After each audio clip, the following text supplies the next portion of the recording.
கனடாவின் ஒன்டாரியோ மாகாணத்தில் வவ்வால் ஒன்றின் மூலம் பரவிய வைரஸ் தொற்றினால் சிறுமி ஒருவர் உயிரிழந்துள்ளார். ஒன்டாரியோ சுகாதார அதிகாரிகள் இந்த விடயத்தை உறுதி செய்துள்ளனர். வடக்கு ஒன்டாரியோ பகுதியில் இந்த சம்பவம் பதிவாகியுள்ளது. டாக்டர் மெல்கம் லாக் இந்த விடயத்தை தெரிவித்துள்ளார்.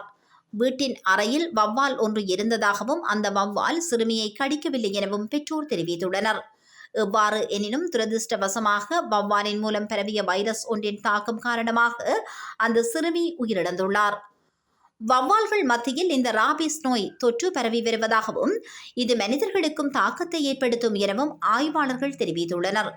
1924 முதல் இதுவரையில் கனடாவில் ராபிஸ் நோயினால் பாதிக்கப்பட்ட 30 சம்பவங்கள் பதிவாகியுள்ளதாக தெரிவிக்கப்படுகிறது.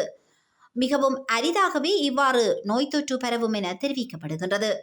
காட்டு விலங்குகளை தொடக்கூடாது எனவும் நாய்கள், பூனைகள் போன்ற வீட்டில் வளர்க்கப்படும் செல்ல பிராணிகளுக்கு உரிய நேரத்தில் ராபிஸ் தடுப்பூசி ஏற்றப்பட்டுள்ளது என்பது உறுதி செய்து கொள்ளப்பட வேண்டும் எனவும் அறிவுறுத்தல் வழங்கப்பட்டுள்ளமை குறிப்பிடத்தக்கதாகும்.